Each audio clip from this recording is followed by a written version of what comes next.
스위밍 트루스는 있나 모르겠네. 우리 오빠 이름은? 광명이요. 광명이 오빠? 이름이 멋있다. 오빠는 학교 어디 있었어요? 저희 충북에서. 충북에 있다고요? 멀리서? 예. 대단해. 그래서 이번에 학교는 어디 있었어요? 교 이번에 어. 서울대. 서울대하고? 성균관대 쓰고. 어. 과기원다 쓰고. 그 카이스트 썼어요? 네. 서울대 카이스트 썼고. 좋아요. 우리 오빠는? 저도 카이스트. 카이스트만 썼어요? 오케이.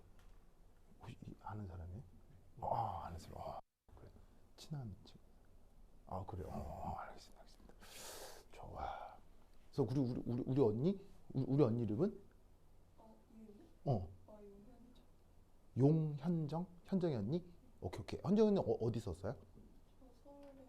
서울대 둘 다 썼어요? 알겠습니다. 좋아요. 그리고 그 채원 학생 소리 잘 들어가나요? 하나 둘 셋 넷. 마이크 테스트. 하나 둘 셋 넷. 소리 잘 들어가나요? 마이크 테스트. 하나 둘 셋 넷. 오케이. 감사합니다. 한 번씩 여기 이렇게 봐주시면은 혹시 방송 잘 되는데 보통 이상한 메시지가 뜰 거거든요. 그거 나한테 얘기 좀 부탁드려야겠죠? 한 번씩만. 좋았어. 가자. 아파. 이거 뭐 이거. 아파.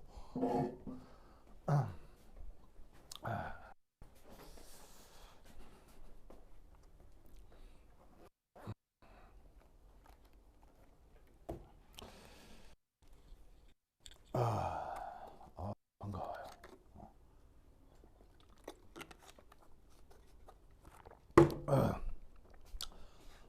또 연휴 기간에 놀지도 못하고 이렇게 또 열심히 공부들 하셔서 정말 대단합니다. 그래서 그 짧은 기간이지만 그거 이제 서울대하고 카이스트 쪽에 여러분들이 이제 보통은 복수 지원을 했기 때문에 그쪽과 관련된 내용 얘기를 해볼게요. 그리고 서울대 문제하고 카이스트 문제하고 되게 유사해요. 굉장히 유사하기 때문에 서로 좋은 그 비교 자료가 되거든요. 연습 문제가 되기 때문에 같이 둘 다 소개를 드릴게요. 그래서 어차피 서울대 가고 카이스트 가고 한 그 교수들의 성향이나 뭐냐면 뭐 자질 이런 게 똑같거든요. 그러니까 보통은 코스가 이렇게 돼요. 이제 해외에서 연구 업적이 굉장히 뛰어나면 카이스트에 이제 임용이 돼요. 그러다가 거기에서 좀 더 잘한다. 그러면 서울대에서 다 스카우트에 데려오거든요. 그래서 교수님들의 자질이 거의 그 사람이 그 사람이에요. 그래서 사실은 가리키는 내용도 똑같고요. 만약에 뭐 화학과를 간다. 그럼 카이스트 화학과하고 서울대 화학과하고 배우는 게 다르냐? 아니, 똑같아요. 전혀 차이가 없습니다. 그러다 보니까 문제 수준이나 난이도, 유형 되게 비슷한 편이니까 그 관련해서 몇 가지 문제들을 이제 크로스오버해서 소개를 해드릴게요. 그리고 원래 이게 한 몇 달은 준비를 해야 되는 과정이거든요. 왜냐면 문제가 굉장히 어렵다라기보다는 보통은 영재고 과학고를 다니는 학생들에게는 그냥 학교 내신보다 조금 쉬운 수준으로 나오기 때문에 뭐 영재고 과학고 다니는 학생들은 큰 부담은 없습니다만 때때로 되게 이렇게 조금 묘한 문제들이 나와요. 한 방이 있다고 할까? 해저 리틀 킥 이게 약간 한 방 이렇게 탁 이렇게 하는 게 있어요. 문제 안에. 그러니까 그래도 꽤 공부를 많이 했던 사람들이 냈던 문제라 어디서도 볼 수 없는 묘한 어떤 한 방이 있는 문제들이 이렇게 종종 잘 나와요. 그래서 그런 유형들을 조금 공부를 해볼 필요가 있어요. 그래서 이제 이런 수업들이 필요한데 보통은 몇 달짜리 코스거든요. 그러니까 7월 달부터 해서 11월까지 보통은 11월. 근데 올해는 입시가 뭐 12월 달 보는 학교도 뭐 이래가지고 하여튼 보통 7월에서 11월까지 이렇게 한 넉 달은 공부를 하는 코스인데 여러분들이 이제 맛배기로만 이게 보는 거여서 전체를 다 할 수는 없어요. 전체를 다 할 수는 없어서 이번 커리큘럼은 그 평형 쪽하고 용액 쪽을 조금 주로 다뤄보려고 해요. 이유는 그쪽이 기출이 좀 많이 되는 편이긴 하거든요. 근데 그렇다고 해서 이게 솔직히 이게 심층에서는 사실 어디가 딱히 더 많이 나왔다 그런 게 없어요. 이유는 많이 나와봐야 한 문제 두 문제거든요. 많이 나와봐야 한 문제 두 문제인데 화학을 보통 그 일반학 수준으로 챕터를 나누면 20개 정도가 나온단 말이에요. 그럼 20개 정도에서 한 문제, 두 문제니까 이게 전 챕터를 아우르질 못해요. 그러니까 예를 들면 수능 기출 같은 경우는 문제가 20개씩 나오기 때문에 전 챕터에 대해서 이렇게 배분을 해가지고 골고루 이렇게 내고 그러는데 이게 이런 서울대학 카이스트 심층은 그런 게 없어요. 그냥 그 해에 어떤 전공의 교수가 들어갔냐에 따라서 문제가 그 취향적으로 선택이 되기 때문에 어느 쪽이 더 많이 나온다 그런 건 없습니다. 그러나 이제 보통 고교 과정에서의 화학 2 과정에서 화학 평형하고 그다음에 용액 쪽이 그다음에 좀 많이 강조가 되고 그리고 또 교수들 역시 일반 고등학교에서의 커리큘럼을 안 보진 않거든요. 다 봐요. 그러니까 그 어떻게 입시가 출제가 되냐면 입시 시작하기 한 달 전에 모처의 교수들이 다 모입니다. 그래서 그 학교에서 교수들을 이제 그 시험 문제를 낼 교수들을 선발을 해가지고 호텔 하나를 잡아서 거기에다 합숙을 시켜요. 한 달 동안. 거기 이제 보안도 필요하기 때문에 청원 경찰도 옵니다. 경찰도 와서 거기다 경비를 씁니다. 경비를 써서 거기 딱 합숙이 된 상태에서는 빠져나가지 못해요. 한 달 동안. 그래서 호텔에서 살아야 되고 거기 이제 교수 한 명당 박사과정 한 명, 박사과정 3명이 이렇게 조교로 이렇게 뭐 같이 하나의 팀이 꾸려져요. 그럼 교수가 이제 아이디어를 내면 그 밑에 박사과정 학생들이 을 하는 거지. 그때 교수들 어떤 문제 소스를 제공을 받냐면 학교 당국으로부터 지금까지 나왔던 모든 입시 기출. 그러니까 예를 들면 그 서울대, 카이스트, 연대, 고대, 포항공대, 그다음에 뭐 미국 거, 중국 거, 인도 거 이런 거 있죠. 그다음에 수능 기출, 경시대회 기출, ICHO, 그러니까 이런 모든 그러니까 생각할 그다음에 또 미트디트 피트라고 의치학 전문 대학원 갈 때 치는 시험이 있거든요. 그런 변리사 시험 등등등 해서 화학과 관련된 모든 문제 소스를 그 학교 측에서 줘요. 그럼 학교 측에서 그걸 딱 받고 그걸 가지고 교수가 한 달 동안 어디를 보면서 수능에서 이런 게 나왔구나 뭐 이렇게 나온 걸 봐요. 그거 보고 거기에서 이제 교수가 원하는 걸 이제 내는 거거든요. 그러니까 이제 물론 뭐 그런 참고자료 줘봤자 뭐 전혀 안 보는 사람도 있겠죠. 안 보는 사람도 있겠지만 그게 또 너무 범위에서 벗어나면 그 생뚱맞으니까 뭐라고 하니까 교수들도 그걸 안 볼 수는 없고 그래서 이제 어느 정도 그거를 숙지한 상태에서 내기 때문에 기본 고등 교과 과정인 그 화학 1, 화학 2 이런 내용이 우선은 기반이 돼요. 그게 너무 벗어나면 교육부로부터 감사가 들어오니까. 근데 이제 거기에 이제 묘한 그 어떤 한방들이 들어있는 문제를 섞어서 내는 거예요. 그래서 이제 이런 과정들이 그래서 필요한 건데 어쩔 수 없이 이번은 여러분들 3일 정도만 이제 약속이 돼 있기 때문에 그 기간 동안 맛배기 서울대나 카이스트 어떤 것들이 나오는지 맛배기만 좀 보도록 하겠습니다. 그래서 이제 조금 더 필요하다면 매주 요 강의가 계속 지금 석 달, 넉 달째 계속되고 있기 때문에 필요하시면 그 강의를 또 추가적으로 공부해 주시면 됩니다. 자, 그래서 이제 오늘 소개할 문제는 이제 그 단기 특강 파트 4의 그 5번 문제입니다. 5번 문제. 공교롭게도 5페이지의 5번 문제입니다. 5페이지의 5번 문제. 5페이지 5번 문제. 찾으셨나요? 자, 이 문제 한번 보도록 하지요. 이 문제는 언제 나왔더라? 서울대에서 2008년에 나왔던 거네요. 자, 거기 보시면은 어떤 반응식 향기가 나오는데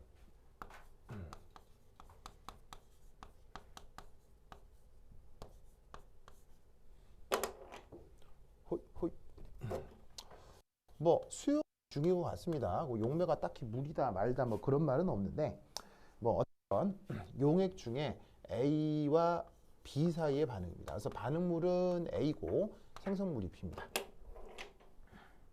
그래서 이제 첫 번째 문제 1을 보면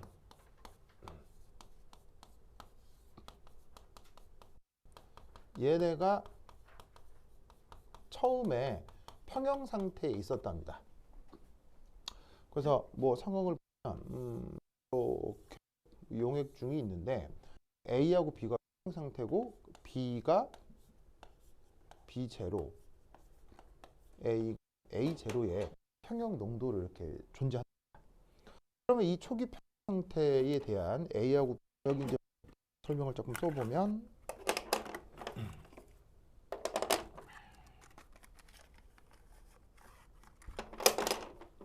자, 이제 초 평형 농도라고 합시다. 그럼 평형 농도가 있으면 뭐를 뭐 하나 정의해 볼 수가 있겠어요? 바로 평형상수가 하나가 필요하겠죠. 자, 뭐 평형상수는 아시다시피 평형 상태에 있는 반응분의 생성물의 뭐 농도 B로 근사적으로 표현할 수 있죠. 자, 그러면 어떻게 되냐면 요래 표현이 될 겁니다. 그죠? 뭐 여기까지는 뭐 화학 투 과정의 평형만 배웠으면 뭐 크게 어렵지 않은 건데 이때 여기에서 문제를 읽으시면 얘를 희석한답니다. 그래서 어떻게 했냐면 용매를 추가한답니다.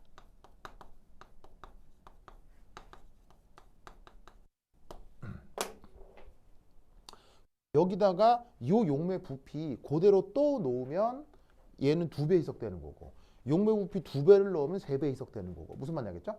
그래서 그냥 용질은 그대로 두고 용매만 더 넣는 거니까 그대로 희석이 된다 이렇게 생각하죠. 그러면 용매를 넣는 것에 따라서 희석되는 정도가 뭐 그냥 n 합시다. 문제를 읽으면 뭐 정확하게 부피가 얼마였는데 얼마 더 추가했다 이런 말이 없고 그냥 부피를 그냥 왕 더 넣었다 뭐 이런 말만 나오거든요. 그럼 부피를 뭐 이렇게 용매를 넣은 만큼 농도가 희석이 될 테니까 그럼 이때 여기에서 자, 첫 번째 1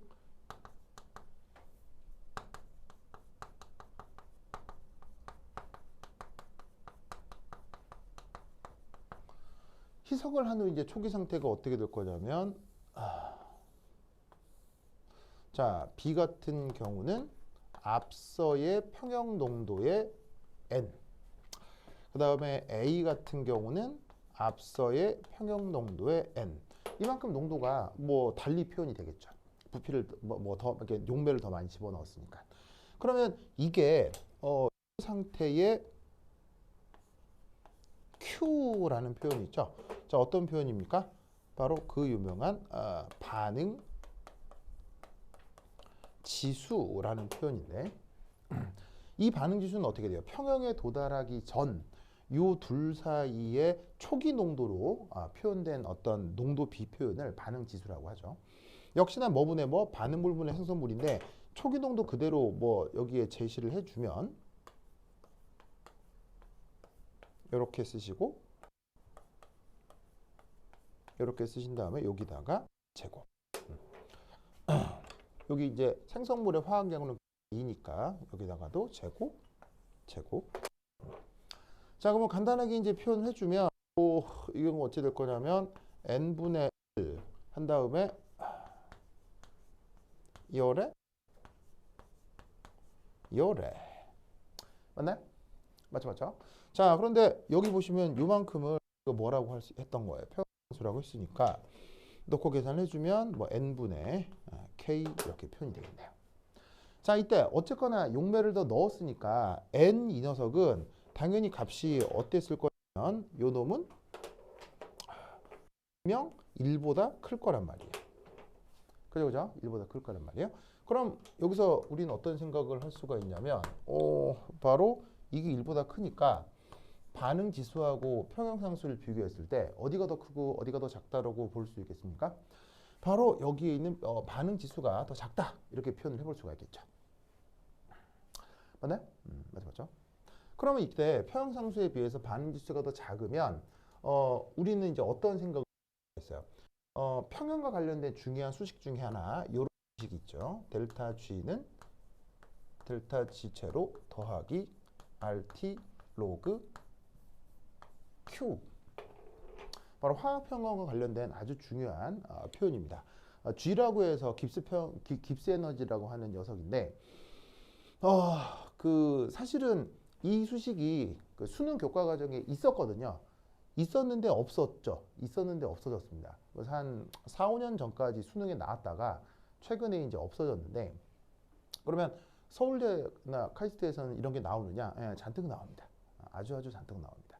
어떻게 나오냐면 이런 관련된 그 교과 과정을 상회하는 수식이 문제는 안 나타나죠. 문제는 안 나타나는데 그 채점 과정에서 뭐라고 돼 있냐면 요런 수식을 고교 교과 과정에서는 배우지 않으나 저런 수식을 제시해서 설명을 하면 추가점을 줄 수 있습니다라고 거기 이제 채점지에 돼 있어요. 돼 있습니다. 그래서 여러분들이 사실은 고교 교과 과정 넘어서 공부를 해줄 필요가 있는데 뭐 영재고나 과학고 같은 데 뭐 잘 배우는 시기긴 하죠. 자, 어쨌거나 이 수식에서 또 어떤 걸 알 수가 있냐면 만약 요 깁스에너지 평형 조건에선 어떻게 표현이 됩니까? 0 이렇게 되고 반응 지수가 평형상수로 바뀌겠죠?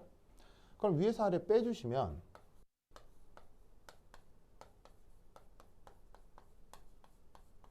짜잔 이렇게 표현되겠네요. 그죠? 이 식에서 아래측을 빼주시면 요건 소고가 되고 여기에 있는 반응 지수가 평형상수의 B로 이 깁스 에너지가 표현이 되겠습니다. 그럼 이때 여기에서 반응 지수가 평형상수보다 더 작다는 경우는 이 경우 요 반응 깁스 에너지가 음수임을 뜻하고 이건 무슨 의미겠어요? 바로 정반응으로 진행이 되는구나 라고 얘기를 해주시면 된다 이런 말이죠. 그래서 그거와 관련된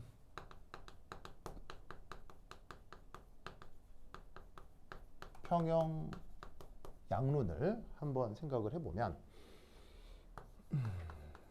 자 여기서 생성물이 만들어집니다. 자 처음에 요 둘은 각각 요거였다가 희석을 해버리면서 이렇게 이제 농도가 감소하게 되는 거죠. 얘도 어떤 평형 농도에 있다가 희석이 돼버렸습니다. 자 정반응 진행이 된다고 하니까 여기서 x만큼 반응을 하면 요 녀석은 2x만큼 생길 거고요. 그래서 끝이 나면 요렇게 요 놈은 끝이 나면 이렇게 되겠죠. 그래서 요게 뭐일 거냐면 요렇게 그래서 새롭게 이제 1번이라고 표현한 건 희석 후 평형 농도가 되겠습니다. 이때 반응 지수와 평형상수의 비교로부터 확실히 정반응 되기 때문에 이 경우 저 x는 확실히 0보다 크겠죠. 0보다 크기 때문에 여기에 있는 이 희석 후 평형 농도는 초기 농도보다 초기에 요 부분보다 확실히 더 작은 값이 될 거고 여기에 있는 희석 후 평형 농도는 생성물은 요 농도보다는 확실히 더 증가한 어떤 농도이겠죠. 알겠죠? 그래서 이제 이런 식의 우리 논리를 뭐라고 부르냐면 그 유명한 르 샤텔리에 원리라고 하죠.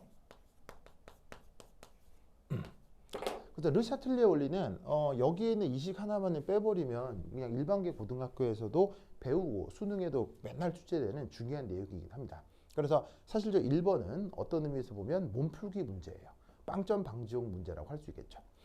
이게 그 서울대나 카이스트나 그 입시에서 학생이 빵점을 받는 경우가 생기면 이게 감사가 있어요. 감사가 들어와요. 왜냐하면 이게 난이도 조절에 실패했다. 그래서 문제는 항상 입시 문제는 항상 뭐가 들어가 있냐면 빵점 방지용이 들어가 있거든요. 그래서 보통 아무데나 아무데서나 그 과목을 배우고 누구나 알 수 있는 내용을 처음에 배치를 해요. 그래서 여기 1번이고 요걸 가지고 이제 두 번째 문제를 만드는 겁니다. 그렇죠? 그래서 요까지는 뭐 충분히 어렵지 않았죠. 그렇죠? 어렵지 않았죠? 자, 그런데 두 번째는 자, 여기 줄게요. A 여기 줄게요. 여기 줘도 되겠어요? 준다.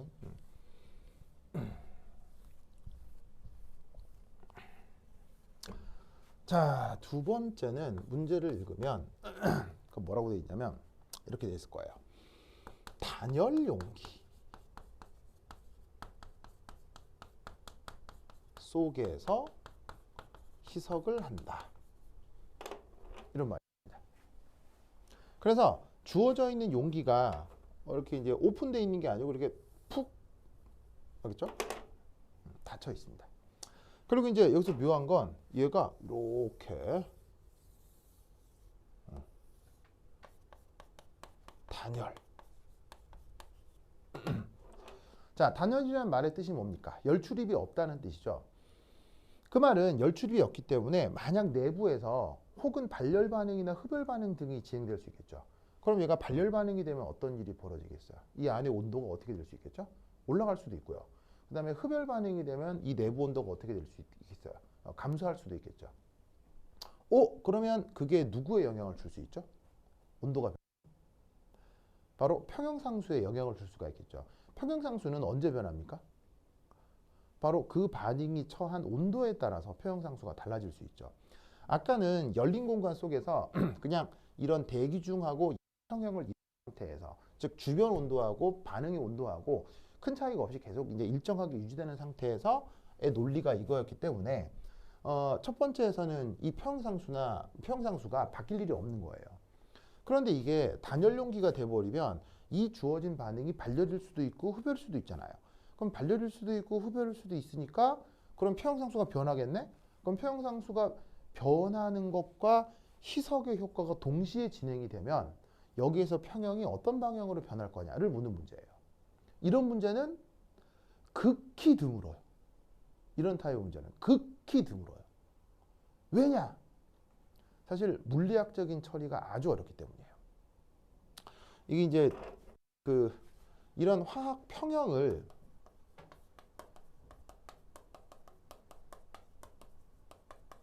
설명하는 그 학문이 뭐죠?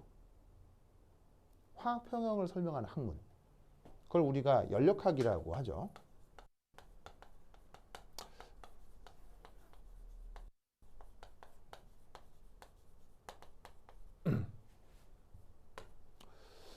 예를 들어서 지금도 인간이 꾸준히 연구하고 있는 학문이 있죠. 예를 들면 뭐 생물학 같은 거. 그래서 생물학 같은 경우는 사실 어떻게 되냐면 13판 내용하고 14판 내용하고 완전 달라요. 아예 반대로 쓰여져 있는 내용들도 있어요. 왜냐하면 생물학 연구는 지금도 계속되기 때문에. 그런데 물리학 책이나 화학 책이나 혹은 미적분학 책은 15판이나 3판이나 내용이 다를까요? 똑같을까요? 똑같습니다.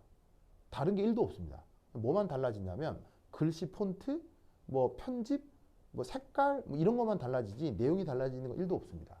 즉 여러분들이 배우는 학문 중에 물리, 화학, 수학 일부는 지금 전혀 연구가 되어 있지 않고 과거에 했던 연구 그대로 있는 내용들만 가리키는 거예요. 그래서 학문부자 중에는 이제 더 이상 연구하지 않고 완벽하게 연구가 완결되어 있는 부분이 있거든요. 그 중에 하나가 연력학입니다. 그래서 연력학은 완벽하게 완결이 되어 있어요. 연구가. 누구의 업적에 의해서? 들어는 봤나요? 볼츠만이라는 사람 들어봤죠. 그 사람의 업적에 의해서 연력학은 거의 완성이 됐거든요. 이미 100년 전에. 사실은 지금 물리학과나 화학과 대학원생들 중에 연력학 연구하는 사람은 없습니다. 그래서 이 체계로 화학평형을 설명하는데 묘하게도 이 연력학이 연구가 완결돼 있다라고 하는 건 어느 조건에서? 등온 조건에서. 등온 조건에서 연력학만 완성이 되어 있습니다. 그러면 온도가 변하면 이런 식으로 단열 조건에서 발열이 일어나고 흡열이 일어날 때 내부가 차가워질 수도 있고 따뜻해질 수도 있죠. 그런 상황에서의 연력학은 연구가 얼마나 되어 있게요? 거의 되어 있지 않습니다. 거의 되어 있지 않기 때문에 이런 문제는 아주 전문적인 책을 찾아도 거의 나오질 않습니다. 연구가 안 돼 있으니까요. 그래서 물리화학책, 일반화학책은 고사하고 물리화학책이나 물리학책에도 이런 타입의 문제는 잘 안 나옵니다. 그런데 서울대 교수들이 낸 거예요. 무슨 말인지 알겠죠? 자, 당연히 이미 연구가 안 되어 있기 때문에 여러분들에게 이것에 대한 완벽한 수리적인 분석을 해라. 그건 아니겠죠. 그건 아니더라도 여러분들이 기존 학교에서 배웠던 연력학적인 컨셉을 활용해서 어느 정도 말로만 만들 수 있으면 됩니다. 무슨 말인지 알겠죠? 왜냐하면 이거는 아직 연구도 안 돼 있는 부분이기 때문이에요. 자, 그러면 이거 어떻게 처리해야 되느냐? 이렇게 한번 생각을 해보도록 합시다. 자, 여기 줄게요. 여기 줄게요. 지우자. 자, 그럼 이거 어떻게 하면 되느냐? 가만 있어봐. 잘 들리겠지? 자, 방송 체크 한 번만 할게요. 오이? 지흥 채원 소리 잘 들리나요? 방송 잘 들려요? 영상 괜찮아요? 안 끊기죠? 하나, 둘, 셋, 넷. 하나, 둘, 셋, 넷. 오케이. 좋습니다.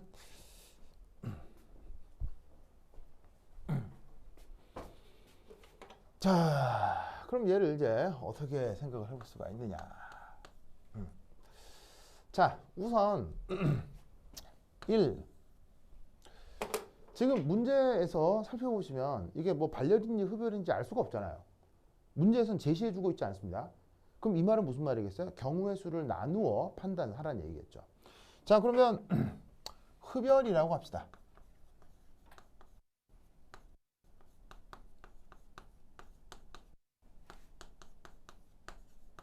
그러면 제시된 반응의 엔탈피 변화는 양수 표현입니까? 음수 표현입니까? 흡열의 경우는 엔탈피 변화가 양수죠. 자, 이때 여기에서 이렇게 한번 생각을 해봅니다.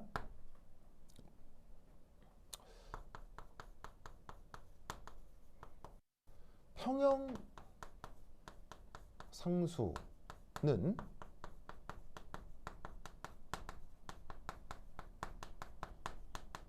상태함수적 관점입니다.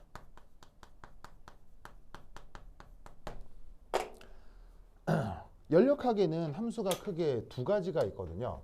상태함수와 그리고 또 뭐가 있죠? 혹시 연력학 배우신 분? 상태함수와 무슨 함수가 또 있죠? 경로함수라고 하는 게 있죠. 그래서 상태함수와 경로함수 차이는 뭐예요? 어떤 경로를 따라 가든 간에 최종적인 상태만 일치하면 그 값이 똑같이 나타나는 걸 우리가 상태함수라고 하거든요. 그럼 화학 평형이라고 하는 건 상태함수적 개념이냐 경로함수적 개념이냐? 바로 상태함수적 개념이죠. 왜냐하면 아까 썼던 여기 지웠네. 아까 여기 보시면 이렇게 해갖고 이렇게 되어 있는 요 수식에서 얘가 누구랑 연결되어 있냐면 깁스 에너지랑 연결이 되어 있잖아요. 연결이 되어 있기 때문에 얘가 지금 연력학에서 대표적인 상태함수거든. 그러니까 여기에는 평형상수나 반응지수도 상태함수적으로 생각을 해볼 수가 있다고요.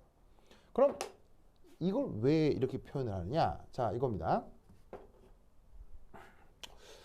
이 상태에서 얘가 자, 저기서 보시다시피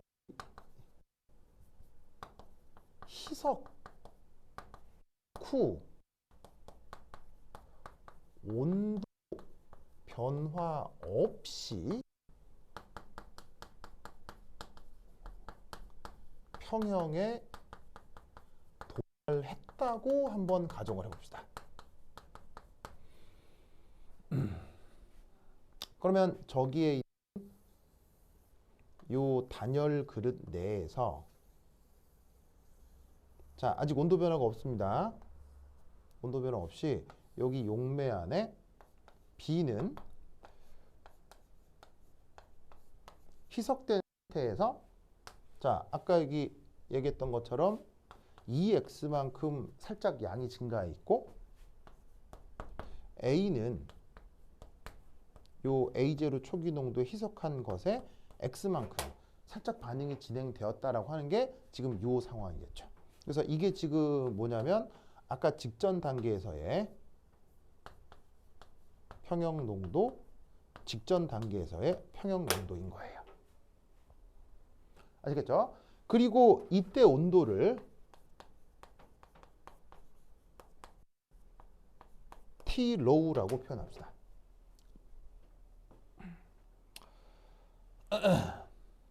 아시겠죠? T low가 아니고 TH라고 표현합시다. 그럼 요 경우 이때 평형상수는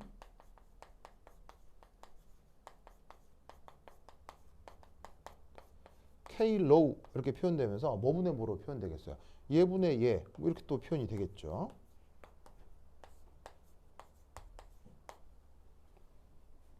그런데 여기서 그 다음 어떤 생각을 해주냐면 바로 온도가 감소하여 새로운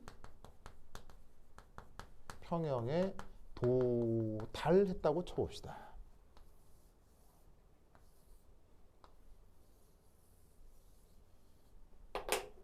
그러면 지금은 왜 온도가 감소한다고 생각을 하는 거냐면 바로 흡열 반응이니까요.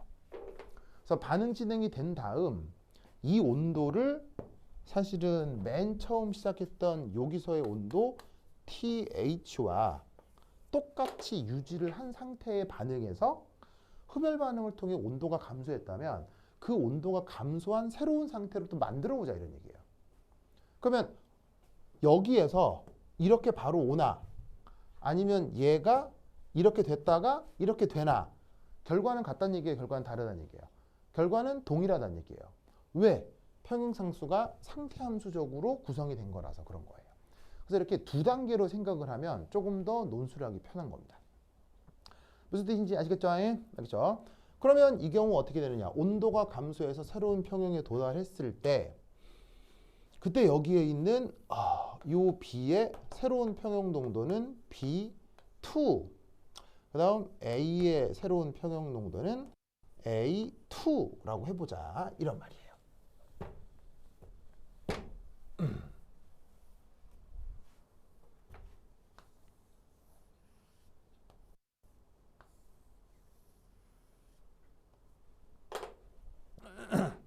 무슨 말 알겠죠?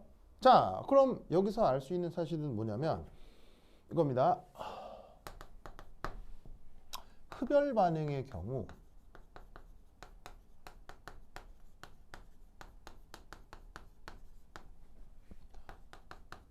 온도가 감소하면 자, 흡열이어서 감소했죠.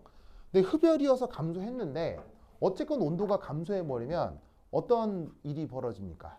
바로 평형상수가 증가합니까? 감소합니까? 평형상수가 줄어들 수 있다 이런 얘기예요. 그걸 보여주는 수식이 뭡니까? 바로 그 이름이 그 뭐냐면 그 클라우지우스 클라피크 그래서 이제 이름이 클라우지우스 이쿠에이션이라고 하는 수식이 있는데 뭐 공부하신 분들은 있을 거예요. 로그 평형상수는 마이너스 곱하기 t분의 1의 델타 엔트로피 이렇게 표현되는 수식이 있죠. 그래서 서울대 그 공식 그 채점 교환에 보면 당연히 비공개겠죠. 왜냐하면 이런 거 교육부에서 들키면 되게 피곤해질 테니까. 그래서 비공개 걔네들 답안지에 보면 요 수식을 통해 설명할 수 있다라고 되어 있어요. 그래서 이 수식을 알고 있는 사람은 이런 걸 직접 들어서 설명해 주시면 됩니다. 알겠죠? 자, 뭐냐면 여기는 엔탈피고 여기는 엔트로피 부분인데 지금 흡열 반응인지라 이 부분이 뭐예요? 지금은 플러스죠. 그럼 지금 온도가 증가하고 있습니까? 온도가 감소하고 있습니까? 온도가 지금 감소한다. 그냥 감소하는 게 아니라 지가 흡열 반응이어서 어쩔 수 없이 온도가 떨어지고 있는 거예요. 그럼 어떻게 되냐면 이게 플러스인데 이게 감소한다.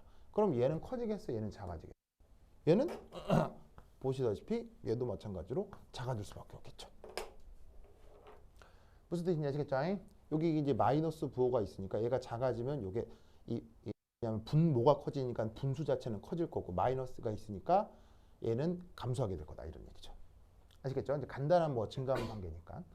그래서 이거를 바로 정성적으로 설명해 주는 원리가 르샤틀리의 원리이기 때문에 수식이 생각나지 않으면 그냥 르샤틀리의 원리로 지금의 경우 평형상수가 감소한다라고 얘기해도 상관없어요. 그래서 그때의 평형상수 그리고 이제 이때 온도는 T low라고 해보고 그럼 이때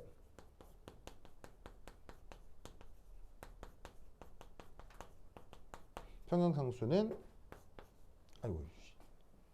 여기는 H K low라고 표현하고 B2의 제곱 오버 A2 이렇게 표현해 볼 수가 있겠죠. 그러면 표현상수가 감소하기 때문에 어떤 일이 벌어지냐면 온도 감소하기 전에 비해서 어떤 일이 벌어지겠어요? 온도 감소하기 전에 비해서 정반응이 진행되겠어요? 역반응이 진행이 되겠어요? 표현상수가 줄어들고 있기 때문에 바로 역반응이 일어날 수 있다는 얘기예요.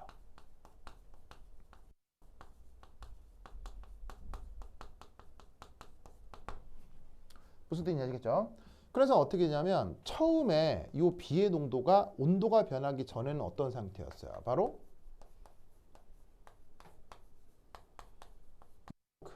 얘는 이만큼이었잖아요. 근데 이게 평형 상태인 줄 알았는데 온도가 바뀌면서 이 상태에서 역반응이 진행이 되면 생성물은 많아지겠어요? 적어지겠어요? 적어지고요. 반응물은 많아지겠어요? 적어지겠어요? 많아지겠죠. 무슨 뜻인지 아시겠죠? 그래서 최종 평형 상태에서 이 생성물의 양은 온도 변하기 전에 비해서 이런 식으로 변하고 온도 변하기 전에 비해서 이런 식으로 변하게 될 거다. 이런 말이죠. 무슨 뜻인지 아시겠죠? 알겠죠? 그래서 어떻게 했냐면 그냥 희석을 해버리면 분명 정반응이 일어나는 게 맞는데 단열이어서 온도가 이렇게 그것에 맞게 변해버리면 그 정반응으로 진행된 것이 다시 역반응으로 다시 되돌아갈 수 있다. 이런 얘기예요. 무슨 뜻인지 아시겠죠? 그리고 이 경우는 이 x하고 y의 대소를 비교하는 건 매우 힘들어요. 이 y는 x랑 같을 수도 있고요. x보다 작을 수도 있고요. x보다 클 수도 있고요. 모두가 다 가능합니다. 그래서 이때 x하고 y 관계는 뭐 x 이럴 수도 모두 가능합니다. 지금 제시되어 있는 데이터가 전혀 없기 때문에 어느 쪽으로 움직일지는 전혀 모릅니다. 그냥 온도가 변하기 전에 비해서 역반응 쪽으로 일부 반응이 더 갔을 거다 라고 설명을 해주시면 되는 겁니다. 무슨 말인지 알겠죠? 그리고 더 이상 그 설명하기가 좀 어려운 거는 예를 들어 엮여있는 관계 수식이 봅시다. 요 관계식하고 요 관계식이 지금 서로 함수 관계가 있고 자 그러면 이때 두 평형상수를 비교하면 어디가 더 크고 어디가 더 작다? 평형상수가 감소하니까 이때 평형상수가 줄어들 수 있거든요. 그렇죠? 그렇죠. 그럼 이때 관련되어 있는 수식은 자 봅시다. 온도가 TH 때 평형상수 KH, 온도가 TL일 때 평형상수 KL이니까 얘를 여기다가 집어넣으면 어떤 관계를 만들어낼 수 있어요? 바로 로그 KH 오버 Klow는 마이너스 R분의 델타 H 한 다음에 뒤에 일정한 엔트로피를 제거해 주시고 TH 빼기 Tlow분의 1 이런 관계가 성립한단 말이에요. 그럼 여기가 저온이고 여기가 고온이면 저온인 상태보다 고온의 표형상수가 조금 크고 저온은 조금 더 작아지겠죠. 지금 여기가 흡열 반응이니까요. 아시겠죠? 이런 관계식이 하나 성립하고 그 다음에 Klow는 여기에 A2분의 B2로 표현되는데 A2, B2는 각각 이거고 그 다음에 저기에 있는 KH는 자 어떻게 표현할 수 있냐면 요 비율인데 이걸 여기다가 쇽쇽 집어넣으면 어떻게 될 거냐?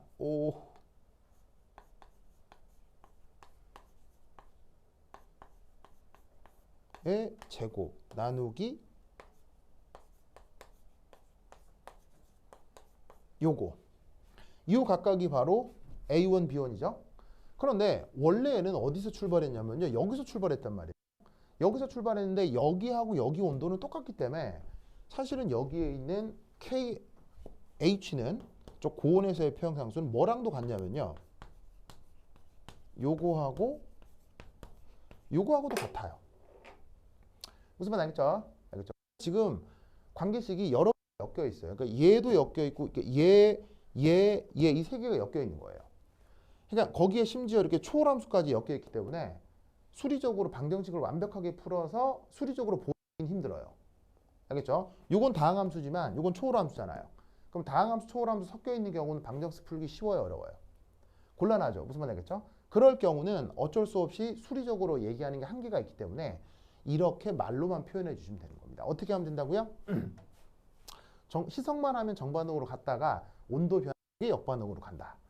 라고 얘기를 해주면 된다 이런 얘기죠. 무슨 말 알겠죠? 그리고 서울대의 그 답안에도 그렇게 되어 있습니다. 그래서 실질적으로 100% 설명하기 어렵기 때문에 이 과정을 말로만 표현해 주시면 됩니다라고 거기에 되어 있어요. 무슨 말 알겠죠? 자, 그러면 이 경우 흡열 반응에 대한 얘기를 했죠. 발열 반응은 어떻게 될까요? 그러면 자, 흡열인지 발열인지 알 수 없잖아요. 그럼 발열일 때는 어떻게 될까요?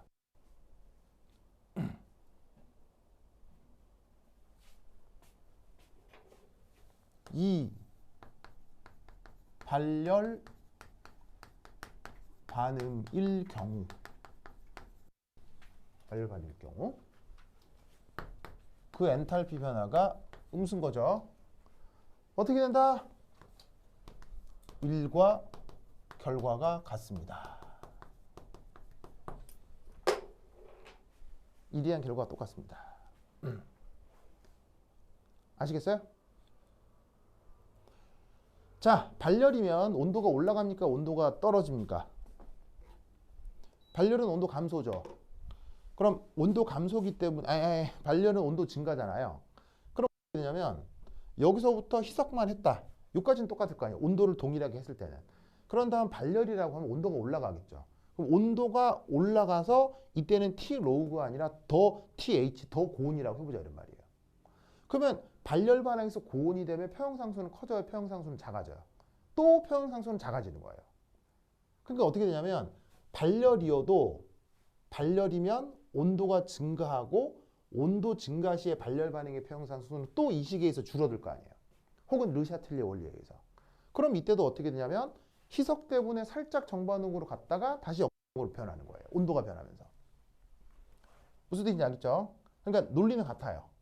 발열 반응이건 흡열 반응이건 결과는 뭐다? 희석에 의해서 정반응으로 갔다가 온도 변화 때문에 역반응으로 되돌아온다. 무슨 말인지 알겠죠? 그게 어디서 벌어지는 일? 단열 용기에서 벌어진 일입니다. 알겠죠? 그죠? 그래서 이런 타입의 문제가 나왔었는데 사실 요 문제는 사실 굉장히 보기 드문 문제입니다. 그래서 일반계 고등학교에서 화학평형과 르샤틀리에 원리를 다 배우기 때문에 누구나 풀 수 있을 것 같지만 사실 이런 유형의 문제가 흔치 않기 때문에 살짝 그 뭐냐면 어렵게 생각해 볼 수도 있는 문제. 아시겠죠? 그렇죠? 오케이 됐다. 자, 필기 마무리 하시고요. 하시고요.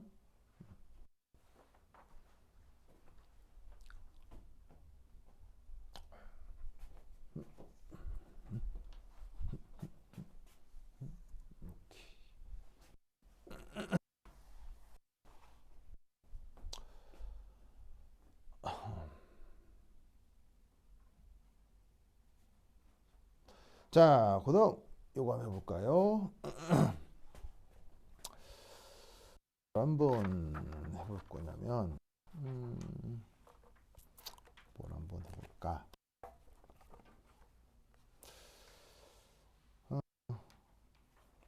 이걸 한번 해봅시다. 자, 이거 쉴게요.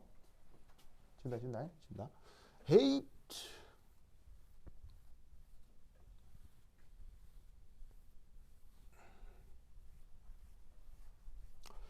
자, 평형과 평형량론 관련해서 또 가장 중요한 것 중에 하나가 바로 산염기죠. 이 평형과 관련돼서도 중요한 문제들 억수로 많은데 잠깐 소개만 해드리면 몇 페이지를 하나 보시냐면 한 장 넘겨서 7페이지 봅시다. 7페이지. 7페이지 보이세요? 7페이지.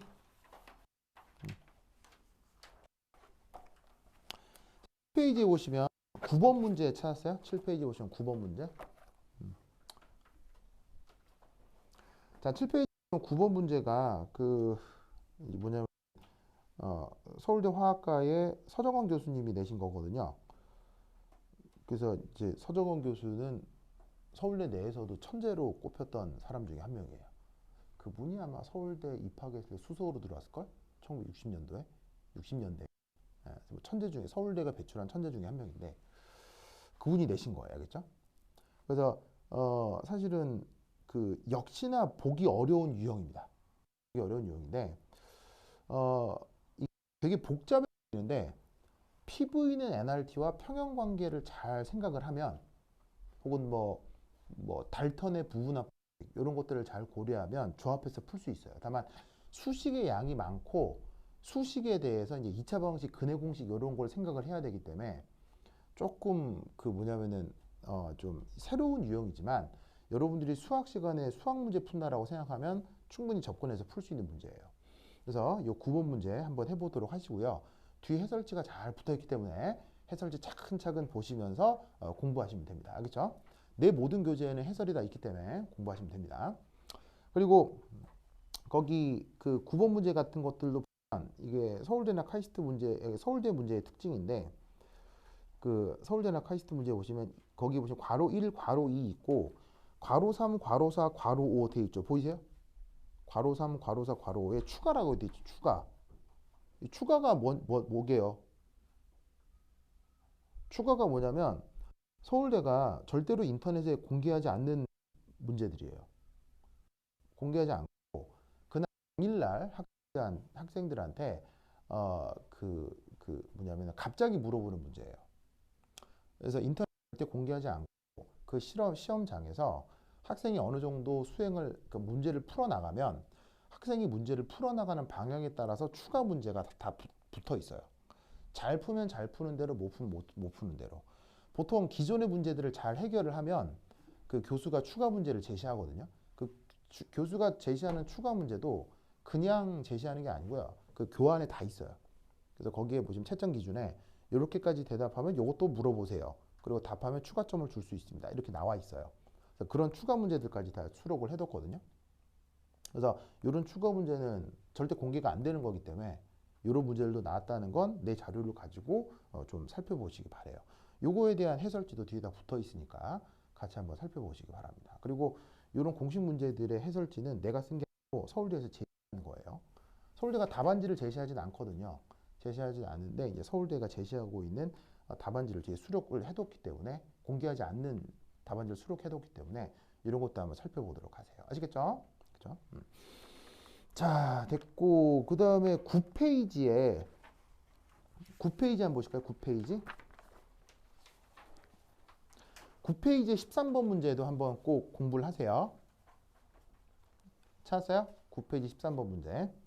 9페이지 13번 문제는 뭐냐면 또 서울대에서 많이 냈던 주제 중에 하나가 헤모글로빈이에요. 우리 속에 헤모글로빈이라고 하는 어떤 그 물질이 있죠. 걔가 무슨 역할을 합니까? 산소하고 이산화탄소 전달을 하잖아요. 이렇게 수송을 시키잖아요. 그때 중요하게 사용되는 물질이 헤모글로빈인데 이 헤모글로빈과 관련된 그 물리학적인 어떤 연구 결과들이 있어요. 그것과 관련된 것을 화학 평형으로 기출 문제로 냈었던 문제입니다. 아시겠죠? 조금 생소하긴 하지만 실제 풀어보면 아주 어렵진 않아요. 그래서 보통의 그 공교육 과정에서는 생각하지 않는 타입의 문제이기 때문에 이것도 꼭 한번 살펴보시기 바랍니다. 휴이라고 하는 사람의 무기화학 책에 이 내용이 수록되어 있거든요. 그걸 보고 교수들이 또 발췌해서 문제를 낸 겁니다. 역시나 뒤에 해설가 친절하게 있기 때문에 차근차근 보시면 어렵지 않게 공부할 수 있을 겁니다. 알겠죠? 그래서 시간이 충분하면 내가 이런 거까지 다 풀어 드릴 텐데 뭐 지금 뭐 그냥 맛배기만 보는 과정인지라 그 다음 과정 한번 가보도록 하겠습니다. 그래서 화학 병용은 이렇게 마무리를 하고요. 그 다음 3년기 과정 표현을 좀 해보도록 하겠습니다. 그러면 한 10분 쉬었다 하도록 하겠습니다. 화장실 갔다 오세요.